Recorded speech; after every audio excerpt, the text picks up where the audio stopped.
On this week's episode, we're going to talk about MYGAs and FIAs and high interest rate environments.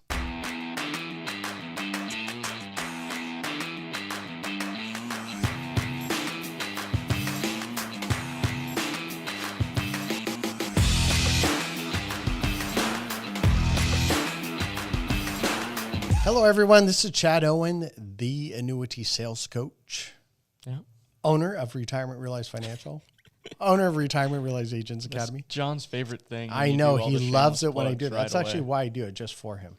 Yeah. But it's actually all Retirement Realized Financial right now. It is. Yeah, we consolidated We got our shirts everything. on. We do. Look at this.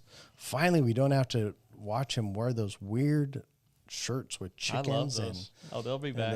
No, they won't. Oh, yeah. No, they won't. Wait till Christmas time. I'll have my my chicken ugly Christmas sweater on. Okay, that I could actually go with. Yeah. I'm fine with that. Well, yeah, your wife bought it for me, so. Well, then I have to go with that. That's what I know. Okay, so let's go. In August, we did a podcast, and if you haven't heard it, recommend you go back and listen to it. But basically, we were talking about using FIAs in a market where MYGA rates are so high. Yep. And how to do that, and how to do that well, and all that stuff. Well, here we are in November, December, and MYGA rates have done nothing but climb since then. Yep. I mean, when you've got 3-year rates 5%, you've got 5-year rates over 5.2, like it's crazy. Which actually scares me a little bit for my clients, because there's a lot of people, or potential clients, there's a lot of people that are talking people into the 5-year rates. And, you know, I'm not a huge fan of MYGAs unless if it's not for the purpose of income, okay, do your MYGAs. But when it's for income and they start saying, okay, you got 5 years where you're going to get 5%. So you take your 500,000, you can pull out 25,000 per year. And then 5 years from now, you still have 500,000.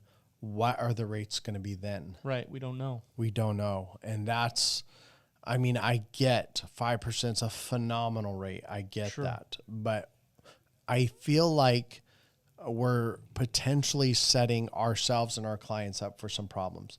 It's the same thing as taking these index rates and making the assumption that these are going to make these rates in 5 years. Right.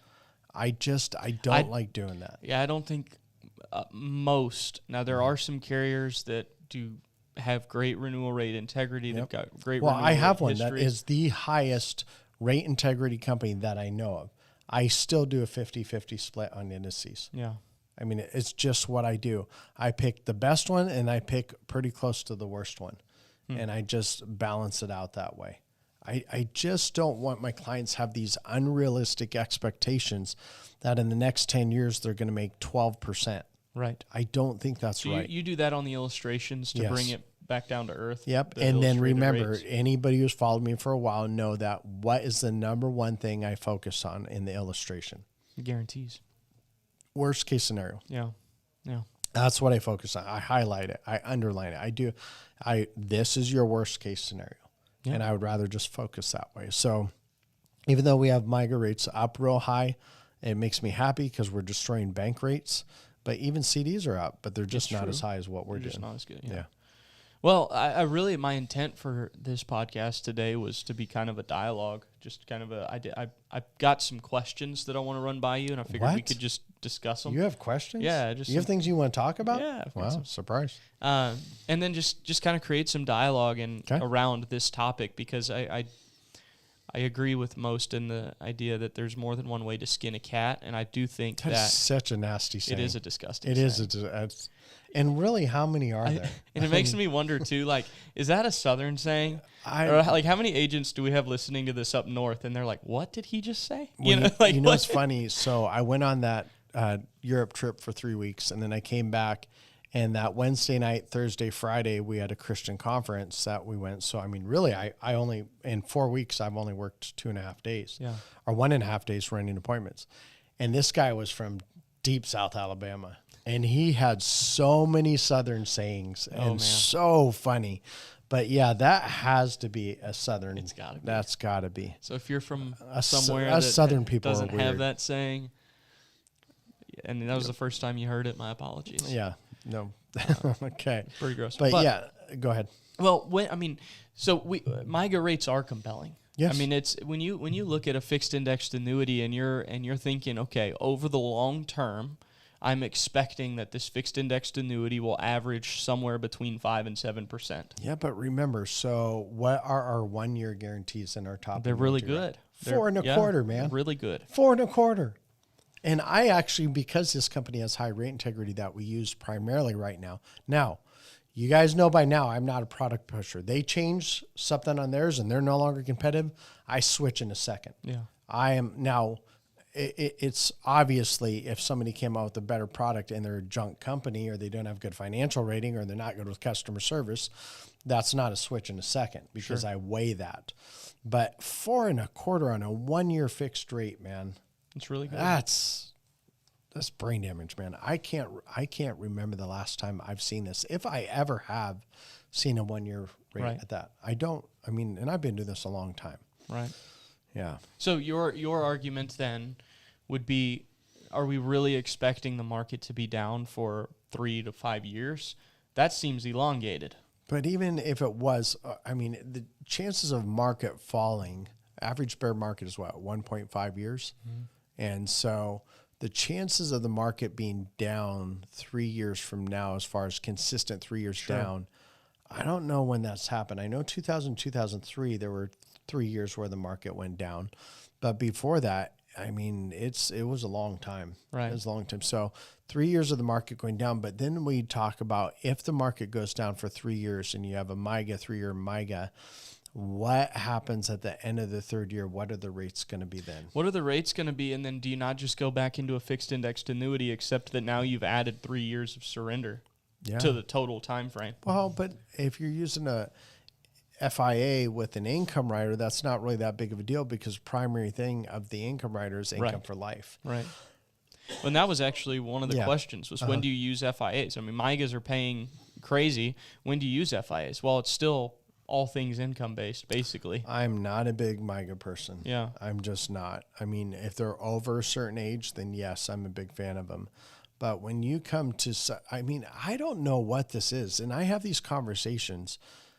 If anybody ever want to give me a hard time to say, why do you use all these income riders? Why don't you use more indices? Okay, most of us know whether I do an income rider or no income rider, the commission's the same. Yeah. So I'm not doing it for the commission. But what I am doing when I do an income rider is I am shooting myself in the foot for no future business with that money. That's true because it's a lifetime benefit. If I was trying to do the best thing for me, why would I ever do an income rider? You wouldn't. You would sell probably a 7 or 10 year FIA and then rewrite business. And remember, I have 260 some million under management. That means even if I only had half of that written, that means, and let's say 10. I've been doing this consistently for 15 years for the annuities. So that means pretty much every year I'm flipping $10 million. Yeah. Which, because every year, 10 years ago, I would have already had people renewing their 10-year product. Sure. But I just don't think that's the right thing because my clients, because I do full fact finders, because I do a needs-based, what is the purpose of the money? Right. They want income riders. Yeah. And so, and a MYGA's just not going to be that. A MYGA's not going to do that. And a straight FIA won't do that. That's true. I mean, this is why I rarely, if ever, lose a deal to someone else. Now, I lose plenty of deals to myself because I have no renewals on these, But I have a client that literally just reached out to me, and I wrote this annuity 2014, so 8 years ago. And he has another $200,000. Now, granted, I said, how much do you have in emergency fund savings? How much do you have in other accounts?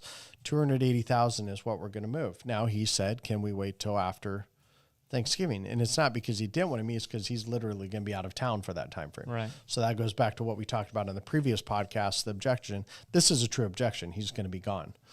And that happens as well. But in that scenario, because I did the right thing for him and because the annuity we wrote in 2014 is doing exactly what we expected it to do, then why wouldn't he want to use me again?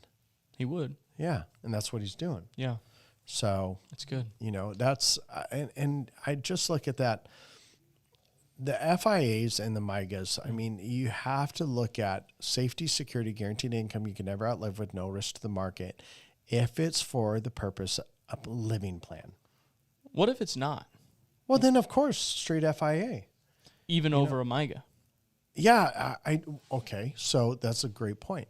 If you have a fixed rate of 4.25% For a year. No fee, so it's true 4.25%. And then you have another year where in this particular company, this particular product, there's a high likelihood it's going to still be 4.25%. Okay. Now the market falls, and then we think the market's going to start to recover. We don't know the exact bottom, not even remotely.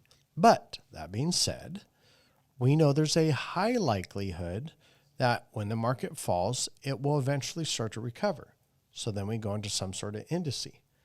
Now, if I illustrate it properly, I'm not going to have unrealistic expectations of what the indice can do. So even as a moderate growth of when the market's going up, they have anywhere from a 5 to a 10% realistically. So let's just say 7%, they're still going to make more. So your thought process is more the long term. It's like you may give up a little bit on the front end of the contract. You may give up 1% or so, right, on the first year or two. Yep.